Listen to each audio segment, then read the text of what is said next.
The Government is taking measures to speed the flow of compensation. We have already set a target of issuing initial offers for 90% of group litigation order cases within 40 days of receiving a completed application.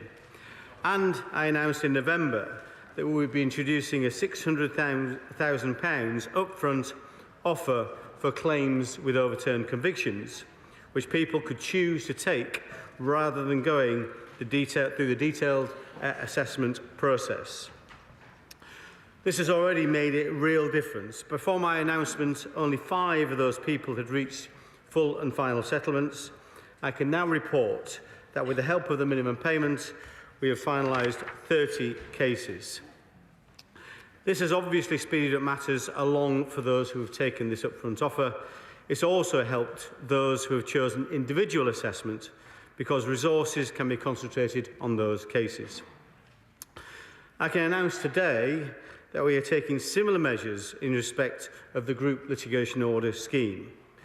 We will now make people in that scheme an upfront offer of £75,000, which will save them having to go through a full assessment. But, as with overturned convictions, if they believe they're entitled to more, they are welcome to continue with the full assessment. Not only will this allow the Department to focus its resources on the larger cases, it will allow claimants' lawyers to do the same.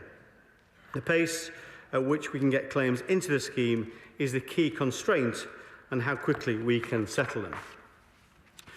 The upfront offer is smaller for the GLO scheme than that for the overturned convictions because the claims tend to be smaller. We estimate that perhaps a third of GLO claimants may want to consider this route.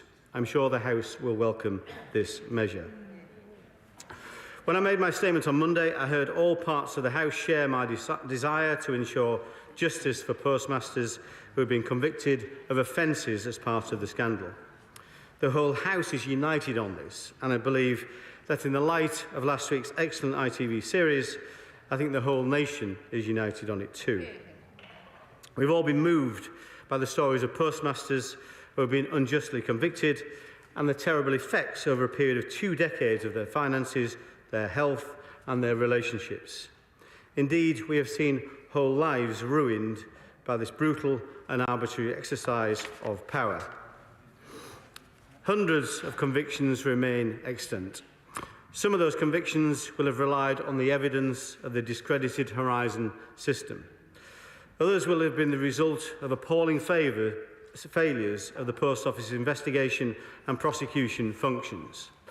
The evidence, which is already emerging from Sir Win Williams' inquiry, has shown not only incompetence but malevolence in many of their actions. This was evidence which was not available to the courts when they made their decisions on individual cases. So far, 95 of over 900 convictions have been overturned. We know that postmasters have been reluctant to apply to have their convictions overturned. Many of them have decided that they've been through enough and they cannot face further engagement with authority. Many fear having their hopes raised only to be dashed yet again. The Horizon Compensation Advisory Board has recommended that we should overturn all the convictions of the postmasters who were prosecuted in the Horizon scandal.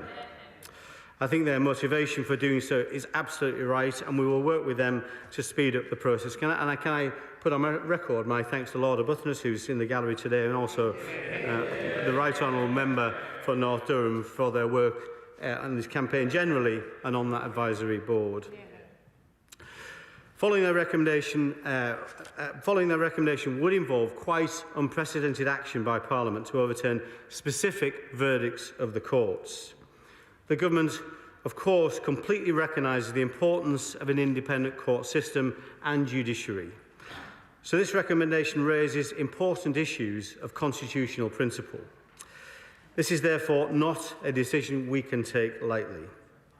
It also creates the risks of a different sort of injustice.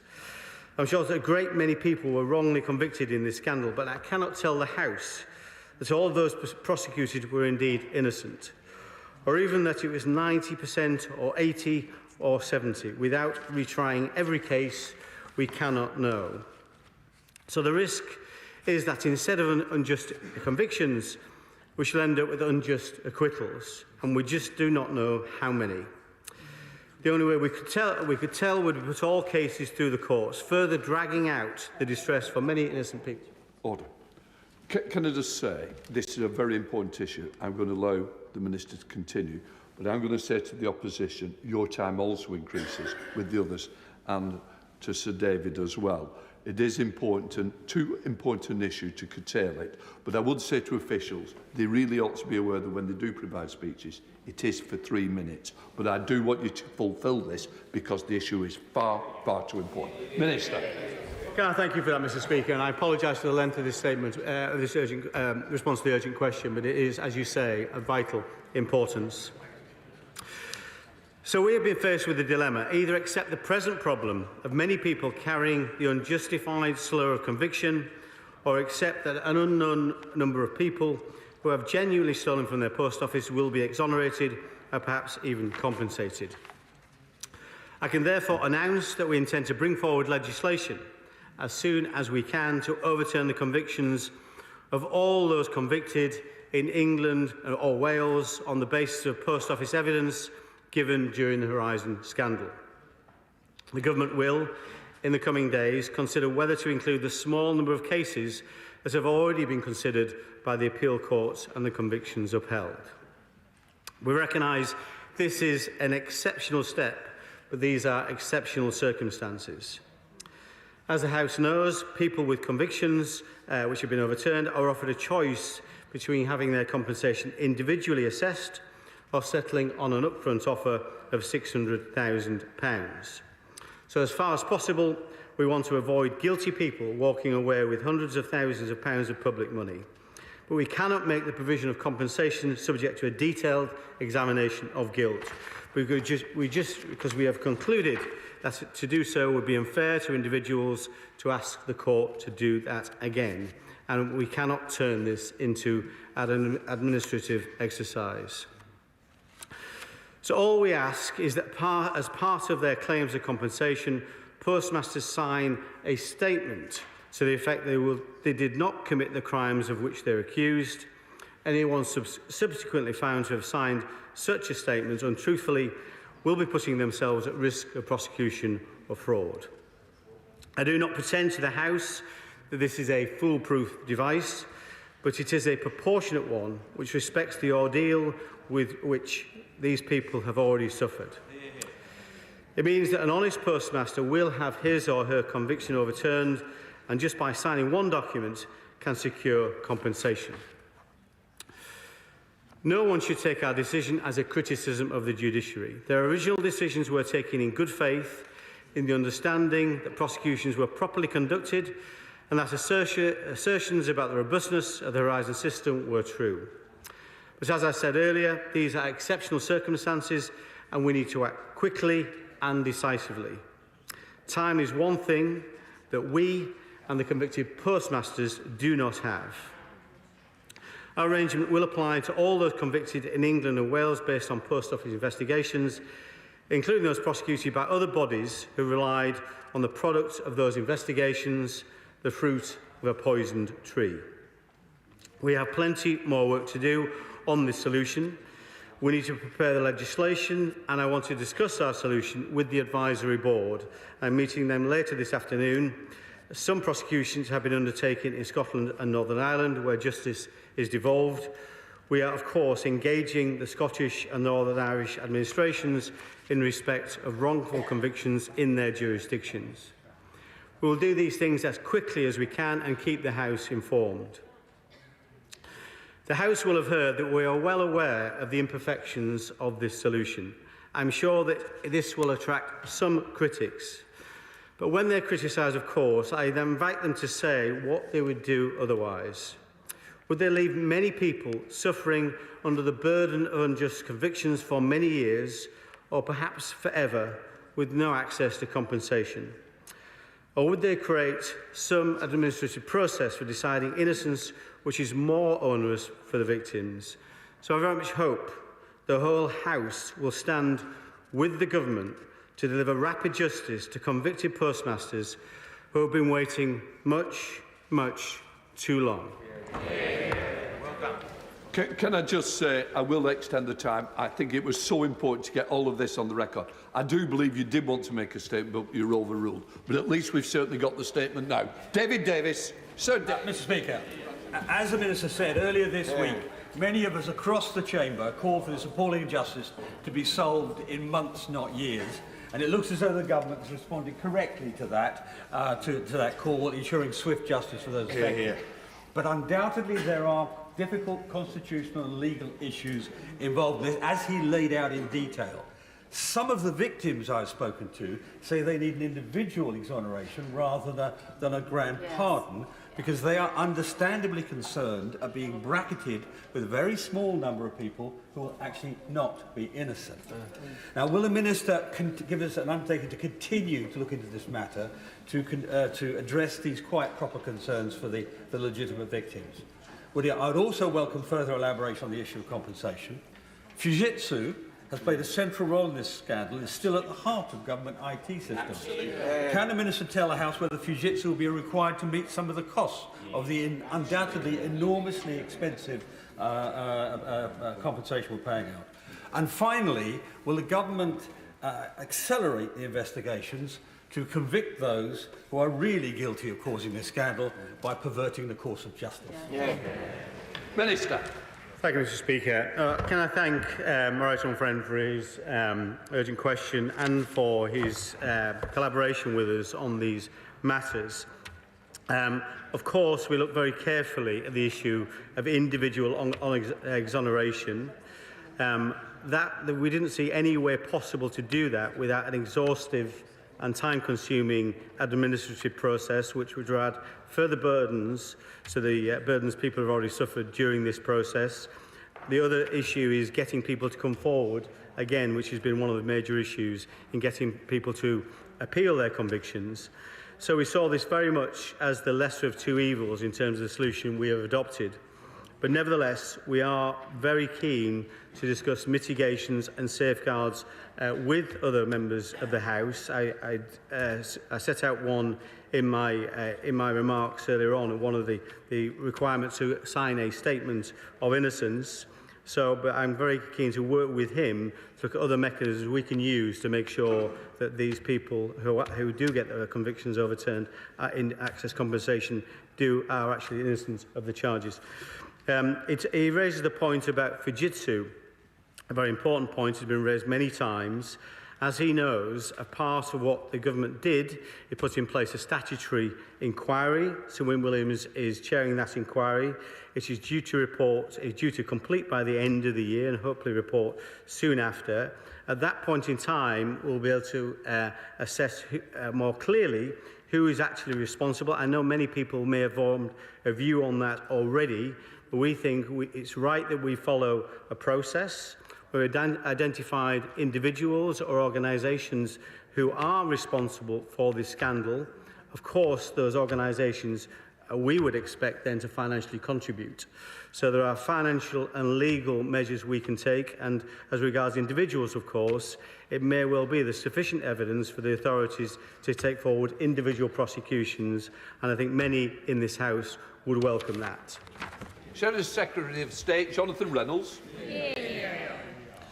Thank you, Mr. Speaker, for granting this urgent question, and I congratulate the honourable member for securing it.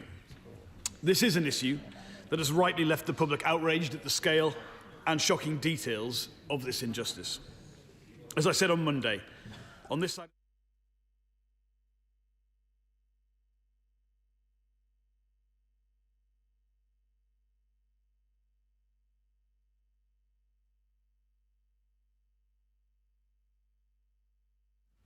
It is unconscionable that despite the landmark legal rulings, several years on, people have still not been able to access the compensation that they are entitled to. And we are all united in this House in wanting the sub-postmasters exonerated in full and for them to receive compensation with urgency. And I do think, Mr. Speaker, it's important to say exoneration and not a pardon, because a pardon does imply guilt that is then forgiven. We recognise doing so is not straightforward, and it may be imperfect. But this is an unprecedented scandal, and it will require an unprecedented response. and the alternatives of not acting I see as even less desirable. We therefore stand ready to work with the government to deliver a solution at pace. Can I thank the Minister for the ongoing conversations we've been having on this matter and ask him if he can guarantee that compensation payments will immediately follow any exonerations under the terms of the compensation schemes as they stand today. Could he indicate any sort of timescale for this? I know he appreciates that victims cannot continue to wait years for payments. Given what he has said about the implications of a blanket exoneration, we will need to consider what safeguards might be necessary as best as is possible to ensure public money does not flow into the pockets of those who are not entitled to it. And he mentioned the potential of a statement that people may be asked to sign. And I wonder if he could say if that will be drawn up in close consistency and work with the advisory committee. Crucially, we discussed on Monday the cases that have now been identified from the pre-Horizon pilot scheme, but which are identical to those coming out of Horizon. Will these cases be covered by any proposal the government brings forward? Because any plan that does not cover all convictions will rightly not command the full support of this House. Mr. Speaker, as the sub-postmasters have repeatedly said, and it must surely be they who get the credit for these extraordinary measures, what matters now is getting compensation to people swiftly. And this whole House is united in its determination to deliver the justice, truth and compensation that has been denied and delayed time and time again. Minister. Mr. Speaker, can I thank him for his response to my earlier remarks, and I appreciate his offer to work with us and to stand with us to deliver the compensation and the overturning of convictions. The first step will be, of course, legislation, and again, this is something we're very happy to work with him on. The legislation may take some weeks to deliver, but the sooner the better, and that will be a matter for the House, of both Houses, of course, in terms of the introduction and passing of that legislation. But our intention is to get on with that very, very quickly, of course. From that, it should be the case. There is a simple process, a statement that needs to be signed, as he refers to and I referred to earlier, and of course we'll work with the advisory board to make sure that statement is an appropriate one. Following a signing of that statement, if people choose the detailed assessment route, that is a more complex route, of course, because it's not just financial loss. You're looking at that. You're looking at personal impacts as well, health impacts, for example, or it is 1 o'clock. You're watching Sky News Today, and our continued live coverage from the House of Commons. Kevin Holloway, the Post Office Minister, on his feet at the moment, as the government has announced new legislation will be brought in to exonerate all of those wrongly convicted in the Post Office Horizon software scandal. The Minister is explaining how this proceeds from here. Let's go back to the Commons now to continue listening to the debate. We should be aware of the compensation schemes available.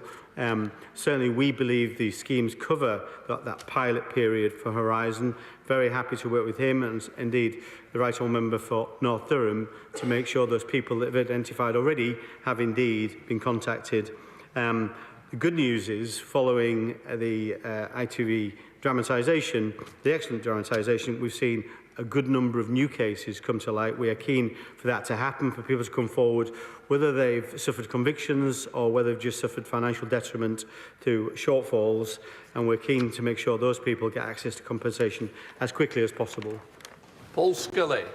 Thank you, Mr. Speaker. Can I thank the Minister and the Lord Chancellor for the work that they have done? I know it's been longer in the making than the drama series, but meeting the promise of over 2 days coming up with the first stage of the solution. Too many victims want nothing to do with the British justice system, nothing to do with the Post Office, nothing to do with government. They have had enough. So does my honourable friend agree with me that there is no perfect solution to this? The best we can aim for is one that is fast and the one that provides life-changing money to restore these people's lives as best we can. Well, can I thank my honourable friend for his question, but also for the sterling work he did as a predecessor in this particular job. And I think many people recognise the incredible work he did following the outcome of that court case and the compensation schemes that he instigated. He's right to say there is no perfect solution here, and we worked across government to try and find the best possible solution. If we want a solution that is, as he said, fast and provides life-changing compensation to people who have been deprived of that in recent years, and this, we believe, is the best solution. We now come to SNP spokesperson Marion Fellows. Thank you. Thank you, Mr Speaker. I thank the honourable gentleman for securing this very important urgent question. And I'm sorry it wasn't a statement, because I would have prior sight then of what the Minister was going to say.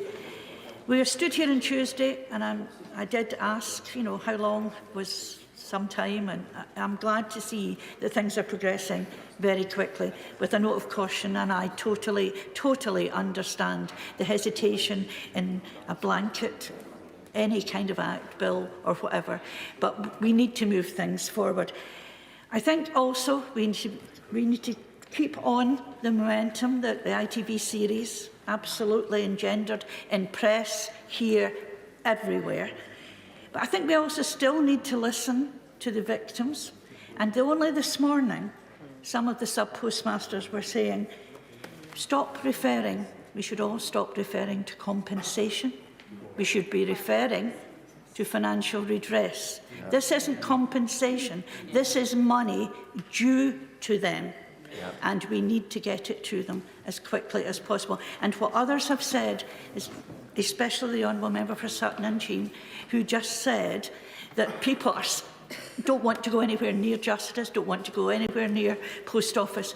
We have to encourage people to come forward.